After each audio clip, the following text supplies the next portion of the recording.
ही नहीं होता, क्योंकि उसे कभी ये सिखाया ही नहीं गया, ना स्कूल द्वारा,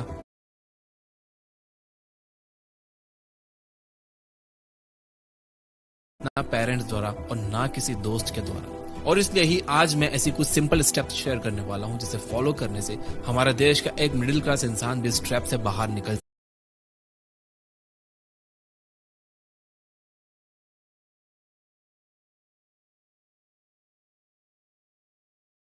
सकता है। बस जरूरत है तो थोड़ी सी फाइनेंशियल लिटरेसी की, क्योंकि हमारे देश में आज भी 76% लोग फाइनेंशियली इलिटरेट हैं।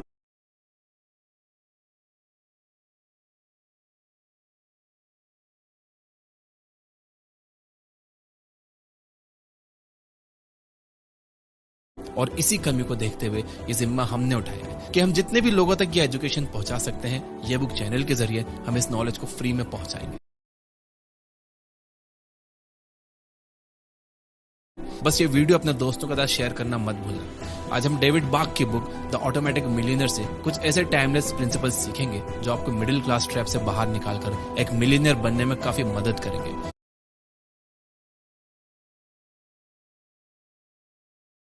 वीडियो में एंड तक बने रहना। तैयार हो तो कमेंट कर दो आई एम रेडी, क्योंकि जिंदगी बदलने वाली है।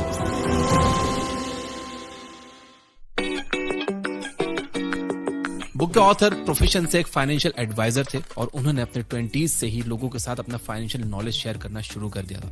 वो अपना नॉलेज उन लोगों के साथ शेयर करते थे जो अपने 40s और 50s में थे। एक बार जब डेविड अपने ही कैबिन में बैठे हुए थे तो उनसे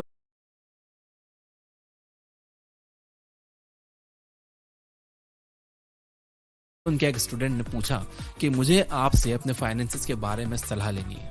तो डेविड ने कहा कि आप कल अपनी वाइफ के साथ आना, फिर बात करेंगे। तो अगले दिन वो कपल उनके ऑफिस आ गया। वो लोग दिखने में बहुत ही ऑर्डिनरी लग रहे थे, जिन्हें देखकर कोई भी ये कह देगा कि ये बहुत ही आम लोग हैं।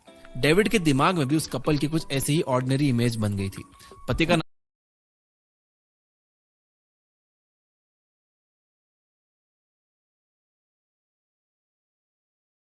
नाम था जिम और पत्नी का नाम था स्यूजे।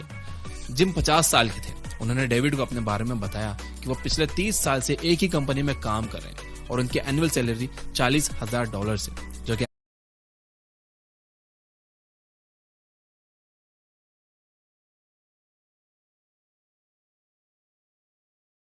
अमेरिका में एक एवरेज सैलरी मानी जाती है। ये सब जानने के बाद डेविड ने जिम से पूछा कि क्या आपके पास रिटायरमेंट जितने पैसे हैं, क्योंकि रिटायरमेंट के लिए काफी सारे पैसे लगते हैं। ये सुनकर जिम ने अपनी पत्नी से कुछ कागजात दिखाने के लिए कहा, जिसके बाद डेविड ने उनके डॉक्यूमेंट्स देखे, जिससे उन्हें पता चला कि उनके बैंक में $4 लाख हैं। उन पर किसी भी तरह का कोई लोन नहीं है। उनके पास 2 महंगे घर हैं, जिसमें से एक में ये रहते हैं और एक को रेंट पर दिया हुआ है, और इनके फाइनेंसेस काफी स्ट्रांग है। ये सब देखकर डेविड ने उनसे पूछा कि ये सब तो ठीक है, पर आपके बच्चों के खर्चे भी तो होंगे। जिसके जवाब में जिम ने बताया कि उनके बच्चे अब कॉलेज में हैं और वो अपना खर्चा खुद उठा लेते हैं। तो बेसिकली उनके एक्सपेंसेस एकदम लो थे और उनकी इनकम एकदम स्टेबल थी। जिसके बाद डेविड ने उनकी नेटवर्थ कैलकुलेट की तो उन्हें पता चला कि इनकी नेटवर्थ $1 मिलियन से भी ज्यादा है। अपनी आंखों के सामने ये नंबर्स देखकर डेविड को शॉक लगा कि कैसे ये कपल एक एवरेज सैलरी कमा कर भी एक मिलियनियर बन गया है। जिसके बाद डेविड ने सोचा कि मुझे इन्हें सिखाने की बजाय इनसे सीखना चाहिए, क्योंकि जो चीजें मैं लोगों को वर्बली बता रहा हूँ वो चीजें ये कपल प्रैक्टिकली कर रहे हैं। तो डेविड ने उनसे पूछा कि एक एवरेज सैलरी वाला इंसान एक मिलियनर कैसे बन सकता है।